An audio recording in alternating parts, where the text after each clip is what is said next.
اللہ اکبر اللہ اکبر وللہ الحمد نحمده ونصلي على رسوله الكريم اما بعد فاعوذ باللہ من الشیطان الرجیم بسم اللہ الرحمن الرحیم. رمضان کے جانے کا غم ہے، لیکن اللہ تعالیٰ نے عید رکھ دی. اب خوش ہو. اب بہت سے لوگ خوشی نہیں ہو پاتے، یا پھر خوش ہوتے ہیں تو وہ سب کچھ پچھلا اڑ کے چلا جاتا ہے، کہیں اور ہاتھ سے چھوٹ جاتا ہے. ایسے میں کیا کرنا ہے، کہاں آ کے رکنا ہے، اپنے اندر کس طرح توازن پیدا کرنا ہے کہ خوشی کے موقع پر خوش بھی ہوں اور ساتھ تقویٰ بھی پکڑے رکھیں، وہ بھی نہ چلا جائے، اور پھر خوشی میں اتنی دور تک نہ چلے جائیں کہ باقی سب کچھ بھول جائے. وَلِتُكْمِلُوا الْعِدَّةَ وَلِتُكَبِّرُوا اللَّهَ عَلَى مَا هَدَاكُمْ وَلَعَلَّكُمْ تَشْكُرُونَ. یہ ہے عید کا پیغام، یہ ہے عید کے بارے میں. دیکھیے کہ جب گنتی پوری ہو جائے نا، وَلِتُكْمِلُوا الْعِدَّةَ، گنتی پوری کرو. وَلِتُكَبِّرُوا اللَّهَ، عید کے دن صبح صبح تکبیریں پڑھو. عَلَى مَا هَدَاكُمْ، رمضان میں جو ہدایت ملی، قرآن کی نعمت ملی، یعنی ہر بشر پر کسی نہ کسی طرح کچھ نہ کچھ اس رمضان کی برکت سے اثر ضرور ہوتا ہے. کسی پہ زیادہ، کسی پہ کم، لیکن ہر ایک کو کچھ نہ کچھ حصہ مل جاتا ہے. کوئی تراویح میں سن لیتا ہے، کوئی کہیں سن لیتا ہے، کوئی کسی طرح، کوئی کسی طرح. تو یہ جو علامہ ہداکم ہے، یہ خصوصی طور پر اس قرآن کی نعمت کے ملنے کے ذکر پر ہے نا. اسی آیت کے شروع میں جو ہے ہدی للناس وبینات من الہدی، دوبارہ پھر ہدایت کی بات، والفرقان. یعنی ایک تو تم نے روزوں کی گنتی پوری کر لی، دوسرے تم نے قرآن سے تعلق کے ساتھ ہدایت حاصل کی یا نیکی میں آگے بڑھے. تو اب عید کے دن کیا کرو؟ اللہ کی بڑائی بیان کرو اور شکر ادا کرو. منہ بسور کے ناشکری نہ کرو، کیونکہ بہت سے لوگ عید کے دن بھی آج تو دل ہی نہیں لگ رہا، روزہ ہی نہیں ہے، کیا عید اداسی لے کر آئی ہے، ایسی باتیں کرتے ہیں. ایسی باتیں نہیں کرنی چاہیے. کتنا بڑا امتحان ہے نا، پوری روحانیت میں ڈوبے ہوئے ہوتے ہیں.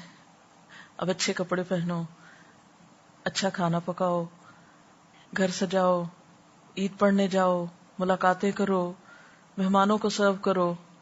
وہ کیا ہوا، میں صبح اٹھتی تھی، کیا روٹین تھی، کیا سہانے دن تھے، سب گزر گئے. سوگ منا رہے ہیں بیٹھ کے. بہت سے ریلیجس لوگ، دیندار لوگ، جب دین کا یہ نمونہ پیش کرتے ہیں تو گھر والے بھی اوفینڈ ہونے لگتے ہیں اور رشتہ دار بھی پریشان ہونے لگتے ہیں. پھر وہ کہتے ہیں توبہ ہماری ایسے دین سے جو ہم اس کے قریب آئیں. یہ تو معلوم نہیں کیا عجیب مخلوق بن گئے. اور پھر ہم خود روحانیت میں ڈوبے ہوتے ہیں تو بچوں کا حق بھی مار دیتے ہیں، ان کو بھی کپڑے نہیں بنا کے دیتے، یا ان کو بھی مہندی نہیں لگاتے. یہ نہیں کرنا. عید کو عید سمجھنا ہے. اگر آپ دیکھیں کہ اسلام میں خوشی منانے کا جو تصور ہے وہ کیا ہے، مومن کے لیے کوئی غم ایسا غم نہیں دنیا کا کہ جس میں وہ ڈوب کر باقی اللہ کے فرائض بھول جائے. کوئی خوشی ایسی خوشی نہیں کہ جس میں وہ اپنے رب کو بھول جائے، جس میں اپنی ذمہ داریوں کو بھول جائے. ہماری عید بھی رب کی رضا کے تابع ہے نا. وہ کہتا ہے اب خوش ہو جاؤ، تکبیریں پڑھو، شکر ادا کرو، کھاؤ پیو، روزہ رکھنا آج منع ہے. یعنی عید کا دن وہ دن ہے کہ جس میں روزہ رکھنا بائی آرڈر منع ہے. نہیں رکھ سکتے روزہ، ورنہ میرے خیال ہے ہم میں سے آدھے لوگ تو ضرور ہی رکھ لیتے کہ نہیں چھوڑ سکتے، آج اتنی عادت پڑی ہوئی ہے وہ. لیکن نبی صلی اللہ علیہ وسلم کا اسوہ حسنہ اب آپ دیکھیے. باقاعدہ عید منانا کب شروع ہوئی؟ مدینہ میں. ٹھیک ہے نا. مدینہ کے حالات کیسے تھے؟ 10 سال مدنی زندگی کے کیسے گزرے آپ صلی اللہ علیہ وسلم پر؟ کوئی سال ہے جس میں جنگ نہ ہوئی ہو؟ اگر ہم یہ کہیں یا ہمارے خطیب حضرات یہ کہیں کہ دیکھو امت مسلمہ پر کیا گزر رہی ہے، فلسطین پہ کیا گزر رہی، کشمیر پہ کیا گزر رہی، اور تم عید منا رہے ہو بیٹھ کے، کیا حق پہنچتا ہے تم کو عید منانے کا؟ تو کیا جواب دیں گے؟ آپ کہیں گے ہاں واقعی کوئی حق نہیں ہم کو پہنچتا. نبی صلی اللہ علیہ وسلم نے مدینہ میں ہر سال عید سیلیبریٹ کی، حالانکہ مسلمان تکلیف دہ ترین حالات سے گزرتے تھے. اصل میں یہ جو اطاعت کا کانسیپٹ ہے نا، سر تسلیم خم کر دینے کا. اللہ تعالیٰ آپ کا حکم ہے اس وقت میں خوش ہوں, اچھے کپڑے پہنوں, میں خوش ہوں. اپنی مرضی کے خلاف جانا ہے نا, یہی تو اطاعت ہے. راتوں کو رو رہے ہیں, قیام اللیل میں رو رہے ہیں, دعائیں مانگ رہے ہیں, سجدوں میں پڑے ہوئے ہیں, اور اگلی سویرے اٹھ کے ہنسو مسکراؤ, یہ کیا بات ہوئی؟ کتنا مشکل ہے. یہی تو اسلام ہے. اذ قال له ربه اسلم قال اسلمت لرب العالمین. آپ اس کیفیت سے اس میں لاتے ہیں, میں آ رہا ہوں. یہی تو نفس کا امتحان ہے. آپ کو پتا ہے کہ جو کام بھی انسان زیادہ کرنے لگتے ہیں اس میں نفس کو لذت آنے لگتی. آپ کوئی بھی کام جب شروع کرتے ہیں, مثلا قرآن پڑھنا شروع کرتے ہیں, آپ کو مشکل لگتا ہے, جب پڑھنے لگتے آپ کو مزہ آنے لگتا ہے, پھر آسان ہونے لگتا ہے, پھر وہ نفس کے لیے راحت بن جاتی ہے, پھر انسان بڑا خوش ہونے لگتا ہے اس میں. اب ساتھ ہی کیا حکم آ جاتا ہے, بس کافی, اعتدال, حد ختم, رک جاؤ. اب انسان کا دل کہتا ہے نہیں میرا نفس تو اسی سے چمٹا ہوا ہے, نفس کی عبادت تو نہیں کرنی, نفس کی بندگی تو نہیں, اللہ کی بندگی. اب کسی اور چیز کا تقاضا دوسری طرف بلا رہا ہے. ہمارے بڑا مشکل ہے بھائی. تو اگر نبی صلی اللہ علیہ وسلم کے حالات آپ دیکھیں تو جتنی تکلیفیں آپ پر گزری ہیں کسی انسان پر نہیں گزری. لیکن کسی ایک عید کے دن کو بھی یوم سوگ ڈکلیئر نہیں کیا گیا. آپ دیکھیں جنگ خندق کے موقع پر, جبکہ اتنا خوف تھا مدینہ میں کہ لوگوں کو رفع حاجت کے لیے باہر جانے میں مشکل ہو رہی تھی. غزوہ احزاب کہ ہنالک ابتلی المؤمنون وزلزلوا زلزالا شدیدا اذ بلغت القلوب الحناجر وتظنون باللہ الظنونا. سخت ترین آزمائش تھی اس موقع پر, اور سب اہل مدینہ کی. یعنی باقی جنگوں میں تو جو جاتے تھے میدان جنگ میں ان کی آزمائش تھی نا, تو غزوہ احزاب میں تو مرد, عورتیں, بچے, بوڑھے, جوان, جو کوئی مدینہ کے اندر تھا, سب پر شدید امتحان تھا. کیونکہ سب ان فوجوں کی زد میں تھے نا, کسی وقت کوئی تیر اندازی شروع کر دے. وہ تو اللہ کا ایک خاص کرم ہوا کہ جنگ نہیں ہوئی, ورنہ سخت ترین موقع تھا مدینہ پر اس وقت. اور اس وقت آپ کو معلوم ہے کہ ایک نہیں دو پتھر آپ صلی اللہ علیہ وسلم کے پیٹ پہ بندھے ہوئے تھے, اور جب خندق کھودتے وقت وہ پتھر نہیں توڑ پائے صحابہ کرام, تو آپ نے جب اس کو توڑنا چاہا تو آپ کو معلوم ہے اس موقع پر آپ نے اتنے سخت تکلیف کے موقع پر کیا فرمایا تھا. خوشخبریاں دی تھی, پیشن گوئیاں کی تھیں, روم اور ایران کے فتح ہونے کی خوشخبری کہ میرے سامنے دنیا لپیٹ کر رکھ دی گئی, جہاں جہاں میری امت پہنچے گی خوشخبری ہے تمہارے لیے. صلح حدیبیہ انا فتحنا لک فتحا مبینا, کہاں اتنا شدید قسم کا جذباتی دھچکا, واپس جاؤ, کوئی عمرہ نہیں. اور واپسی پہ سورت نازل ہو رہی انا فتحنا لک فتحا مبینا لیغفر اللہ لک ما تقدم من ذنبک وما تأخر. اور پھر کتنی ساری نعمتوں کا ذکر آگے, سب جذباتی طور پر چور ہو چکے ہیں, وہاں خوشخبریاں سنائی جا رہی ہیں. یہ ہے ہمارا دین, یہ ہے اس کی ٹریننگ, یہ ہے اصل تربیت, کہ ایک چیز کو لے کے بیٹھ نہیں جانا. آپ دیکھیں کہ آپ صلی اللہ علیہ وسلم سے بڑھ کر قیام اللیل کسی کا ہوتا تھا؟ آپ سے طویل نماز کسی کی ہوتی تھی؟ آپ سے زیادہ طویل سجدے کسی کے ہوتے تھے؟ طویل رکوع کسی کے ہوتے تھے؟ نہیں. اور آپ کا اپنی ازواج مطہرات کے ساتھ کیا تعلق تھا؟ کیا کسی ایک کا حق بھی کبھی مارا تھا آپ نے؟ جب قرآن میں آیا کہ جس کو چاہو اپنے پاس رکھو, جس کو چاہو تم الگ کر دو, جس کے ساتھ جیسے چاہو سلوک کرو, تم پہ کوئی مواخذہ نہیں, نہیں عدل کرتے نہ کرو, کوئی پوچھ نہیں. لیکن اس کے باوجود آپ کا معاملہ کیا تھا اپنی ازواج کے ساتھ؟ آپ گھر میں کیسے ہوتے تھے؟ حضرت عائشہ کیا بیان فرماتی ہیں, آپ گھر میں ہوتے تھے اب بالکل ایک عام انسان کی طرح گھر کے اندر ہنسی مذاق کر رہے ہوتے تھے, گھر کے کام کاج میں حصہ لے رہے ہوتے تھے, اور ادھر اذان ہوئی, ادھر آپ اجنبی ہو گئے. کتنا مشکل ہے کہ عین دنیا کے اندر ہوتے ہوئے اللہ تعالیٰ نے بلایا تو چل دیے. سوئچ اوور ہونے میں کتنی دیر لگی, ایک سے دوسری کیفیت میں جانے کو کتنی دیر لگی.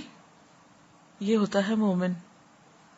جمعہ کی نماز, جمعہ کی اذان آئے سب چھوڑ دو, فسعوا الی ذکر اللہ وذروا البیع, آ گئے مسجد, فَإِذَا قُضِيَتِ الصَّلَاةُ، خطبہ سنا، بڑا روحانی تسکین ہوئی، سب ہوا. اب کیا ہے؟ فَإِذَا قُضِيَتِ الصَّلَاةُ فَانتَشِرُوا فِي الْأَرْضِ، جاؤ کاروبار کرو، پورے دن کی چھٹی کوئی نہیں، جاؤ کماؤ، اپنے کام کرو. یہ ہے ہمارا دین. تو جب تک ہم اعتدال نہیں سیکھیں گے کس کس چیز میں، جسم کے تقاضے، روح کے تقاضے، عقل کے تقاضے، جذبات کے تقاضے، ان چار چیزوں میں جب تک اعتدال نہیں ہوگا، نہ یہ زندگی کامیاب ہو سکتی ہے اور نہ اگلی. کامیاب ہونا ہے تو ان چار چیزوں کے تقاضوں میں بیلنس قائم کرنا ہے. پہلی چیز ہے جسم کے تقاضے.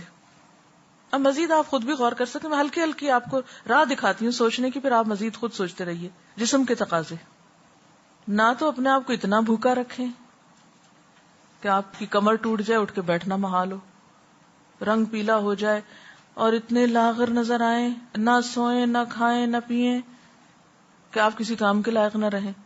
یہ نہیں ہمارا دین سکھاتا ہمیں. اتنا کھاؤ، اتنا آرام کرو کہ جس سے تم ایک طاقتور انسان ہو کر کام کر سکو. اسی طرح عقل کے تقاضے یا عقل کی ضروریات، عقل کی ڈیمانڈ، کہ انسان اپنی عقل کو، انٹلیکٹ کو مسلسل جلا بخشے. جسم کی طاقت کے لیے انسان کھاتا پیتا ہے، عقل کی ترقی، اس کے لیے کیا کرو؟ علم کا حصول، ریڈنگ، علمی مجالس میں بیٹھنا، علماء کے پاس بیٹھنا، یہ عقل کو جلا بخشتا ہے. آپ دیکھیں انسان کی جذبات کی تسکین کہاں کہاں سے ہوتی ہے، جس میں خون کے رشتے بھی ہیں، جس میں دوست بھی ہیں، جس میں یعنی بہت سی چیزیں انسان کے جذبات کو سیٹسفائی کرنے کے لیے ہوتی ہیں نا. لیکن ان سب کے اندر پھر ایک اعتدال. اب روح رہ گئی، رات ہو گئی، سو لیے، پھر اٹھ جائیں پچھلے پیر، کھڑے ہوں اللہ کے حضور، پڑھیں کم از کم 2 رکعتیں، لمبی رکعت پڑھیں، لمبا قیام کریں، جتنا زیادہ لمبا ہو سکے، اور اگر ہو سکے تو جتنا لمبا قیام کیا اس سے نصف رکوع کریں، طویل رکوع کریں، اتنا ہی سجدہ کریں، پھر اتنا ہی سجدہ کریں. پھر آپ دیکھیں کیسی روحانیت نصیب ہوتی ہے آپ کو. پھر اٹھیں، کھائیں پیئیں، پھر عقل کے تقاضے پورے کریں، پھر جذبات کے کریں، پھر روح کے کریں. یہ ٹائم ٹیبل ہونا چاہیے آپ کا. اور اگر کسی ایک چیز کو بھی اگنور کریں گے تو آپ کی شخصیت امبیلنس ہو جائے گی، غیر معتدل ہو جائے گی، جس سے آپ ایک کامیاب انسان نہیں کہلا سکتے. اور مومن کے لیے اس میں سے ہر تقاضے کو پورا کرنے کا اجر ہے.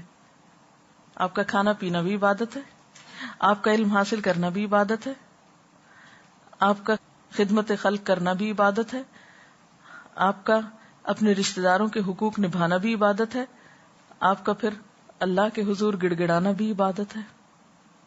یہ سب کچھ عبادت ہے. اسی کا نام جد و جہد ہے.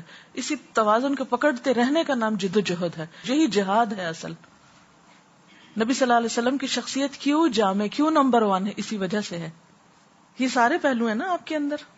یہی تو آپ کا اسوہ حسنہ ہے، یہی تو ایک خوبصورت پہلو ہے. اور اس سے ہٹیں گے تو دین بدنما کر دیں گے. یہ الگ بات ہے کہ کبھی ایک پہلو غالب آنے لگتا ہے، کبھی دوسرا، کبھی تیسرا. بعض اوقات مختلف چیزوں کے مختلف تقاضے ہوتے ہیں، کچھ حالات ہوتے ہیں، لیکن آپ نے انتہائی پریشانی کے موقع پر بھی میکسیمم اعتدال قائم رکھا ہے. جتنا اپنے آپ پر کنٹرول ہوگا نا، جتنا سبمیشن کا جذبہ ہوگا، جتنا اللہ کی رضا پہ راضی ہونے کا جذبہ آ جائے گا نا. اللہ کی رضا ہے اس میں کہ شوہر کی اطاعت کرو، میں راضی ہوں، مجھے اپنے نفس کی تو نہیں کرنی. کیونکہ ہم تو موڈ کے غلام ہوتے ہیں نا. ہم نماز بھی اچھی اس وقت پڑھیں گے جب ہمارا موڈ اچھا ہوگا نا. ہم کتاب کو اس وقت پڑھیں گے، ریڈنگ کب کرتے ہیں جب ہمارا موڈ ہو کچھ پڑھنے کا، اس کے علاوہ نہیں. کسی سے ملے ملائیں گے کب؟ جب ہمارا موڈ ہوگا. ابھی دل نہیں چاہ رہا، نہیں، موڈ کی غلامی نہیں. معبود تو ایک ہی اللہ ہے وہ، اور اسی نے یہ ساری حیثیتیں ہماری رکھی. اور یہ تقوی ہی پیدا کرتا ہے. تقوی اس میں بیلنس کر دے گا نا. کیونکہ آپ نے دیکھا ہوگا طلاق کے مسائل میں تقوی، عبادات میں تقوی، کھانے پینے میں تقوی، ہر چیز میں، ہر ایک پہلو میں. کیونکہ جب اللہ کا خوف غالب آئے گا نا، وہ شعور کی اعلیٰ ترین کیفیت جو انسان کو فوراً بتائے گی کہ نہیں یہ درست نہیں ہے، بس یہ حد اتنی ہے، یہ اتنی، یہ اتنی، بس اس سے آگے نہیں. نہ تو انسان صرف کام و دہن کا غلام بن کے رہ جائے کہ صرف اس کی زندگی میں کھانا پینا اور جسمانی تقاضے ہی ہوں، پہننا اوڑھنا، شادی بیاہ بس، یا جذباتی کے تقاضے ہوں، نہیں. یا پھر انسان جسم اور جذبات کو ایک طرف چھوڑ کے صرف روح اور عقل کے پیچھے پڑ جائے، اس سے بات نہیں بنے گی. اب تھوڑی سی اگر آپ کی تھنکنگ کلیئر ہوئی ہے نا، تو اب آپ اس پیٹرن پہ سوچیں گے نا انشاءاللہ. مثلا دن کو آپ ان حصوں میں بانٹ لیجئے، یا پھر آپ مینٹلی اس میں لے آئیے اپنے آپ کو کہ ہاں مجھے یہ بھی کرنا ہے، یہ ضروری ہے، یہ ضروری ہے، یہ کرنا لازم ہے، یہ کرنا ثواب ہے، یہ کرنا باعث اجر ہے. تو پھر آپ دیکھیں گے کہ ہر ایک کو ڈھلنے میں مشکل نہیں ہوگی. جب ہمارا بیلنس بگڑتا ہے نا ہماری سوچ کا، سب سے پہلے تو کہ جس میں ہم کچھ کاموں کو زیادہ کار ثواب سمجھ لیتے ہیں اور کچھ کاموں کو ہم بیکار سمجھ لیتے ہیں، تو پھر اس سے کیا ہوتا ہے کہ پھر ہم کچھ کاموں کے قریب بھی نہیں پٹکتے اور کچھ کو ہم اپنے اوپر بہت حاوی کر لیتے ہیں. جب دنیا میں ہوتے ہیں خوب دنیا میں ہوتے ہیں، جب دین میں آتے ہیں بالکل ہی دنیا چھوڑ بیٹھتے ہیں. تو یہ اگرچہ مشکل ہے لیکن حدود میں رکھ کے ممکن ہے. اور پھر اصل چیز تو اسوہ حسنہ ہے، وہاں دیکھتے جائیے کیا ہوا، سب کچھ ٹھیک ہو جائے گا. اوکے، سبحانک اللہم و بحمدک، اشہد ان لا الہ الا انت، استغفرک و اتوب الیک. والسلام علیکم ورحمۃ اللہ وبرکاتہ.